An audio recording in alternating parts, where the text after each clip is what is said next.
A few years ago, more than a few years ago, probably close to 20 years ago, when I was in college, I had a lot of free time where I should have been studying, but instead just kind of hung around my apartment and watched TV and didn't do a whole lot. One of the things I did do was go to my local bookstore and buy used books, and I probably read maybe a book a day. I'm not talking War and Peace or anything like that, but just cheapo novels that I'd read to eat up my time.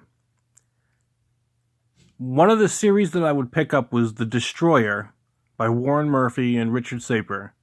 If you've ever read these books, they came out in the 70s and had a really simple plot. It was about a guy who a secret organization faked his death, taught him some obscure martial art, and he became an assassin for the government. The plot was really simple. All the books I read in less than a day, and I really enjoyed the stories. None of these were great writing. It was something to pass the time. It was something fun to read. And it's more or less how I look at comic books and how I read comic books. Another series that came out around the same time, and I think it was some kind of trend in the 70s that they were pushing. It was a book called Death Merchant. I don't remember the author. I remember trying to get through the first book, and I remember every single sentence just about had an exclamation point at the end of it.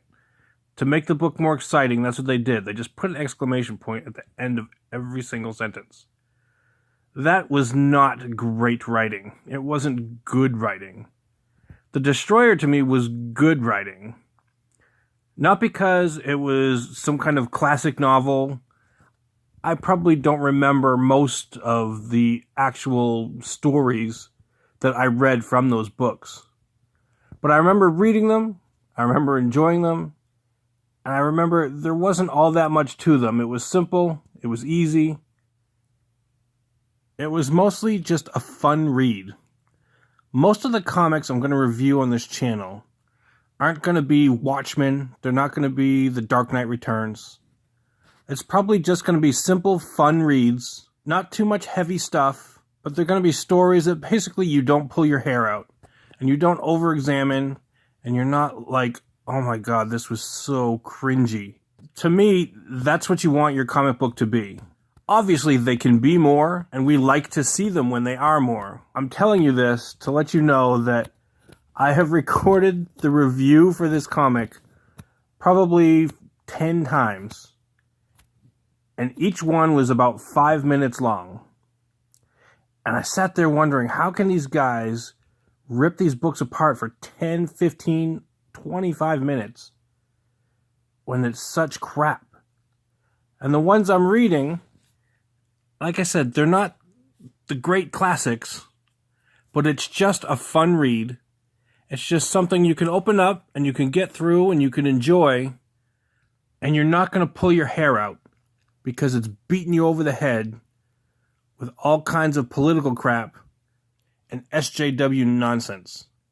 All that being said, I actually really liked Animosity Evolution #1 by Aftershock Comics. If you've never read an Animosity comic, the basic premise is it's a post-apocalyptic story. There's no zombies. There's no nuclear war. What happened was all the animals woke up one day and they all had human intelligence and human speech. This particular chapter of this story, you don't have to have read the other books to understand what's going on. And the first couple of pages lays out the basic premise. Through the life of a mayfly, which explains what happened as if it happened generations and years ago. Then you turn and you find out that the mayfly's life cycle is a few hours long. So to the mayfly, this has always been. And in reality, it happened about a month ago. We find our main characters, a guy named Adam and a wolf dog hybrid named Wintermute. Wintermute is the leader of all the animals. We find out that the animals have basically confiscated a city, and they are preparing the city to make life more hospitable to the animals. Any humans that are allowed to walk around the city have to have an animal chaperone because the animals don't trust people. When they woke up, all the animals rebelled because, humans are bad, and pretty much took over everywhere. So Wintermute has established all these rules. All the animals have particular tasks that they have to perform. Things like collecting garbage and finding scrap metal, because they're building stuff. They're rebuilding a lot of the buildings and remodeling everything. And he's also put a limit on breeding, because the animals will breed out of control, because their baser instincts are still there. They just have human intelligence. It's demonstrated in one scene where a grizzly bear thanks Wintermute for stopping a couple of male bears from eating her cubs, which is something that happens quite often in the wild. The humans are still mounting a rebellion against the animals. There's still a standing army, and the animals are always on watch, and they have defenses against these attacks. On a separate front, the dolphins, and presumably all other sea life, are also have awoken, and they're also, for whatever reason, against the land animals. This is explained as a plane flies overhead that the animals think is a spy plane, and they destroy it, and it lands in the ocean, and they're worried because the dolphins are collecting all the pieces of the plane and using them to build weapons. Because of all the rules that Wintermute has established to help keep the animal population under controls, some of the domestic animals are not happy. There's dogs complaining that under the old rules, when they didn't have intelligence, they used to go out with their humans and go on car rides and stuff like that, and now they're digging through trash. One of those dogs becomes a suicide bomber and attacks Wintermute with a piece of dynamite, and there's a big explosion, and Wintermute is brought to the hospital. Adam is a veterinarian, but he can't help her because he's too close emotionally involved with her. I'm not going to reveal the rest of the book. That's pretty much near the end, because it reveals a pretty big spoiler, and I really want you to go out and buy this book because it's actually pretty good. The book was written by Marguerite Bennett. She's worked at all the big name comic companies, Marvel, DC, all of them. And she also worked on the show Sleepy Hollow. So if you like the show Sleepy Hollow, you might really like this book.